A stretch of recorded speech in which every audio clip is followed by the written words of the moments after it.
هر هغه کپړه چې د ګیټو نه لاندې شوه دغه ځای به چې دا څومره اندازه باندې کپړه ښکته شوه د ګیټو نه دا ځای به په اور د جهنم باندې سېځلی کېږي. مسلمان نارینه به خپلې پنسي اوچتې ساتي یوازې په منځ کې نه په هر وخت کې. او نبي علیه السلام فرمایي دا د متکبرینو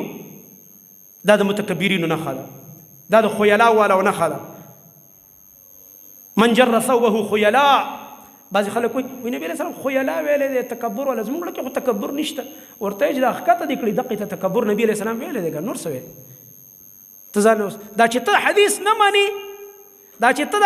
نه منې او دا پنسن نه اوچتې دقه دې تکبر دی. دا دې نه غټ تکبر وړو شته نه چې تا ته حدیث بیان شو او ته چې نه کنه پیشن مې خرابېږي نو بد دې نه غټ تکبر نشته.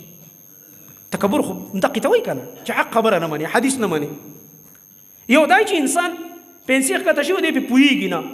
غریب ته پته نشته یو بل ملګري ته اوچتې که یو دا ته په خپله پوهېږي او ځان ته ګورم او په شیشه کې ځان ته چې کوم دی قصد یې ښکته کړي چې ورېږه څنګه ښکاري او پنسي دې ښکته کړي نو د الله نبي فرمایي هر هغه کپړه دا ماشومان هم زموږ دا حدیث وایي دلته چې ودرېږي مازدیګر کې هر هغه کپړه چې د ګیټو نه لاندې شوه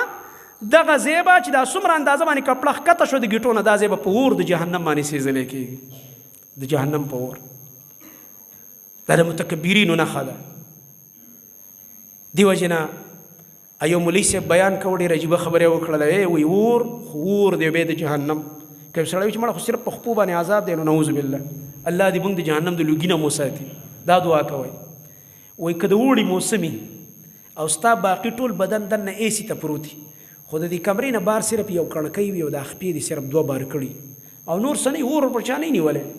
تش خالي او 2-3 ماشي راځي او ټک ورکوي خوب به تې وکړي خوب تې کولی شي قسم په الله چې ټوله شپه به دې په عذاب کې تېره شي. دا څه کوي دا 2-3 ماشي به درته صرف لګي لاسونه به یې له تړلي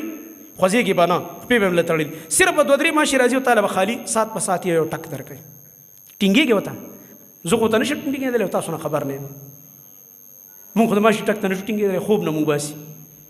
او بیا د جهنم په اور څنګه رسي مطمئن شي مړه دا مولیان دي هر څه کې سختي کوي نو دا زما خبره ده د مولا خبره دا د محمد رسول الله صلی الله علیه وسلم خبره ده که د الله بنده دا څه دوکې ځان له ورکې